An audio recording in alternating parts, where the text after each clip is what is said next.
Hello everyone, I am the Art Frog and this is a tutorial on speed painting. Now, first we're going to ask the question, what is speed painting? And our little frog, he doesn't know. He's thinking about the question. So we're just going to give him a little speech bubble here. Now, speed painting is a technique used by artists in order to execute a painting from start to finish quite quickly. Now, this has become a more popular term, usually applied to a style of painting used by concept artists in the early stages of a workflow before doing more finished key artwork for a project. So, what does that mean for us?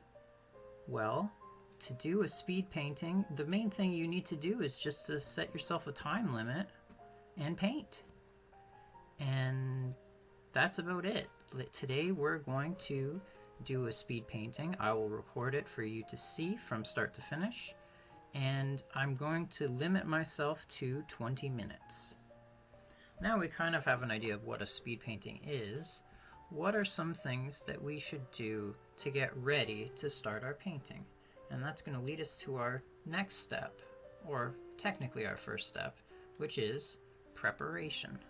Now, to prepare to execute a painting as quickly as possible, we want to get a good handle on our tools, our workspace, and our reference. Now, to start, we're going to talk a little bit about our tools. We're using Clip Studio Paint. I'm going to be mostly using the pencil tool. I'm probably going to use either the colored pencil tool, which looks kind of like this, and we can make it nice and big and get kind of a interesting texture pattern. Or I might use a design pencil, gives an interesting edge, a little bit harder, and if we don't press as hard, it gives a hard edge, but it's a bit transparent. But for speed painting, you really want to only use a couple tools as you work, because you will just go faster only dealing with those 1, 2, 3 different tools. We'll be using the eraser, which you can press E on your keyboard, or the shortcuts right here, eraser E. I use P, which puts you on pen, and I just press P again to put you on pencil, but the button is right here. I have the clips set up on the default workspace, which if you go workspace, illustration, and I reset it to default before I started, just so we're all working from the same point. So we have our pencil,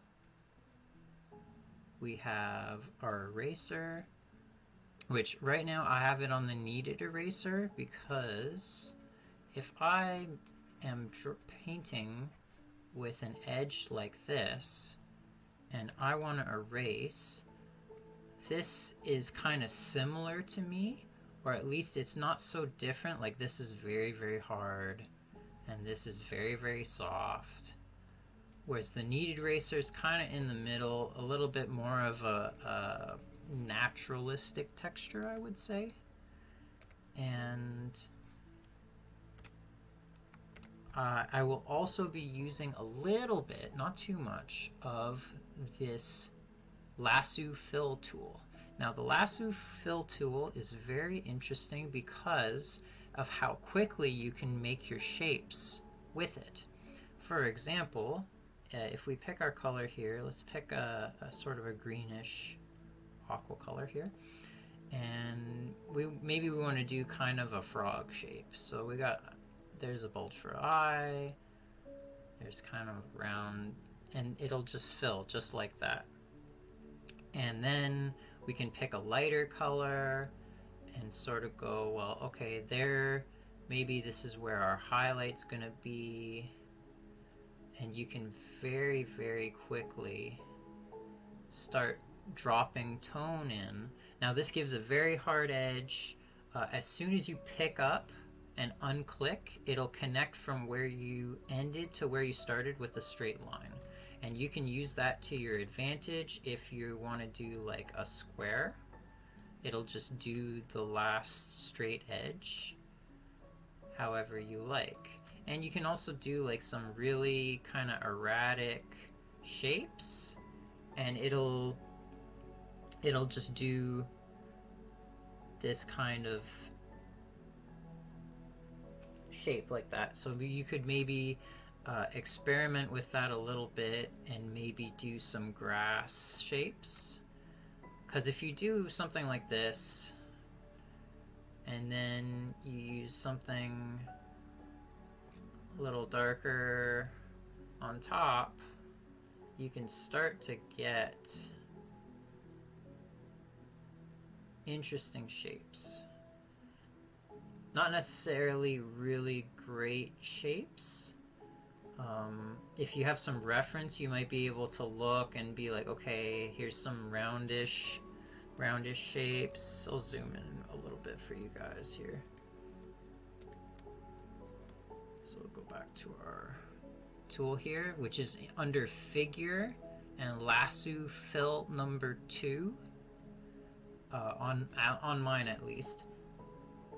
And so if you wanted to do maybe a dandelion shape, you do the stem, and then maybe it's got these little loops, and then it's got like this shape, and then you'd go with some yellow and start doing something like this, maybe a little more yellow.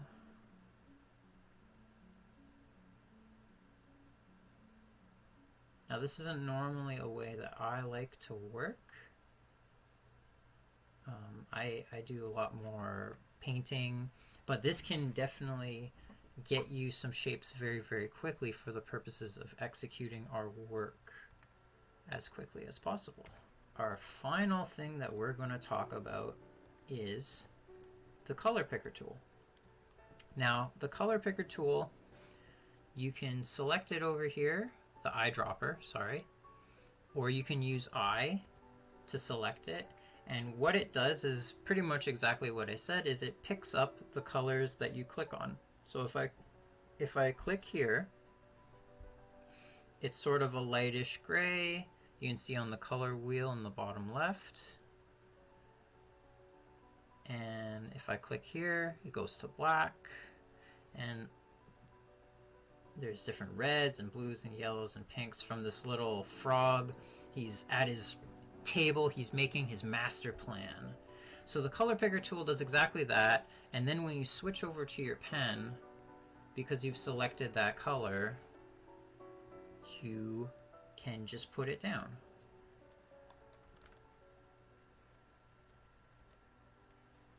Now, the shortcut that I like to use for the color tool is the Alt key. I use the left Alt because I keep my left hand, I'm right-handed, I keep my left hand on my keyboard with my thumb on the Alt key at pretty much all times. So as I'm working, let's say I want to paint a ball, and I want that ball to be green, so I'll start with my one color, and then I'll pick a darker green, and I'll start to paint that on for like the dark side of the ball. And maybe I want a bit of a blue reflected light shadow. So like I just did there, I press Alt and I go and I click on that blue and I sort of pick where I want it to be. And then because my brush has some transparency to it, I can just gently put it down on this ball shape. And if that's too blue, what I can do is I can sort of pick along the edge where it's a little bit more transparent. And I can go back over top of it to kind of bring it back to where I want it to be. Or I can just pick on the green and put the green down. And these changes might not show up really, really well I'll zoom in a little bit for you. But it definitely makes a difference being able to gently go between, say, this value and this value without going all the way down here and to play around with the color wheel. Now, a lot of the times I use the sliders here and I go to HSV, which is hue, saturation, and value. And I find I just like the way that I can control things on this compared to the color wheel. If you like the color wheel and you want to use the color wheel, that's fantastic. You go for it. I'll probably use the color wheel for this tutorial just because it seems like it's the default and it's what a lot of people use.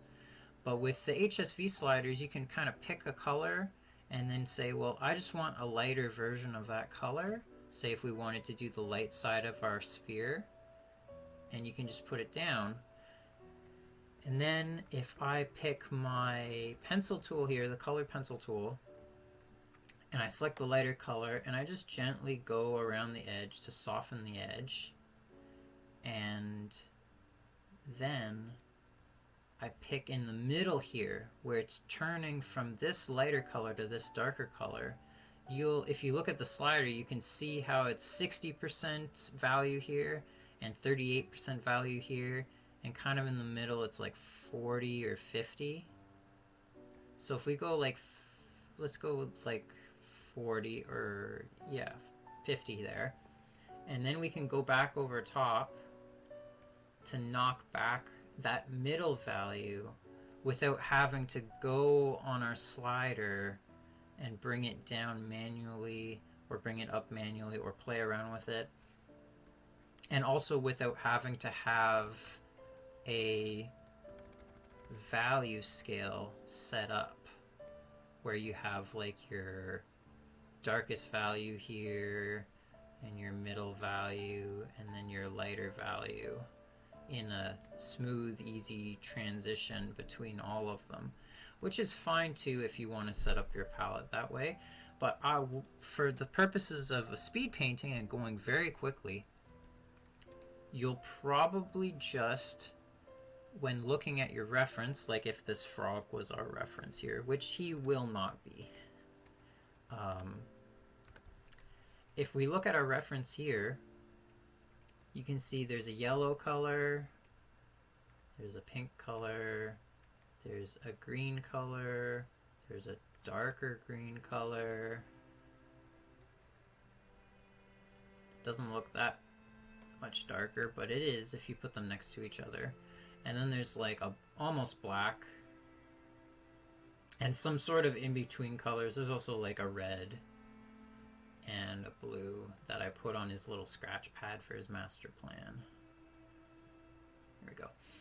Now, instead of picking all these colors directly off of your photo reference, we really want to use our eyes and interpret this range of colors for ourselves, because this is mainly a practice study and we want to execute it fast. We're not looking to copy it exactly.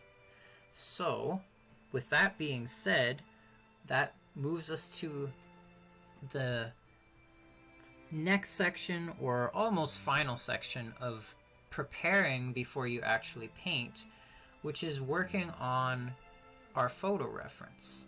Now, the photo reference I've chosen today is of my parents' 2 dogs, or technically it's my brother's dog, and this would be my parents' dog. They are no longer with us, but I really like them, and this is just a nice photo I had of them, and I thought it would be nice to do a quick painted study of them. So, as you can see, it's maybe not the best picture in the world as far as composition. Now, some of the ways you judge that are, let's bring up a red marker here, and for composition, you want to look at something called the rule of thirds. All right, roughly do this in thirds.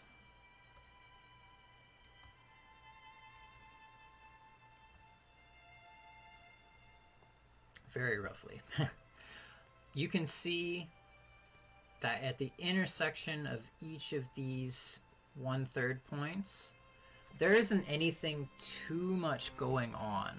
Now, what I mean by too much going on is the really interesting parts of your painting that you'd want your audience to look at are not really in these spots right now.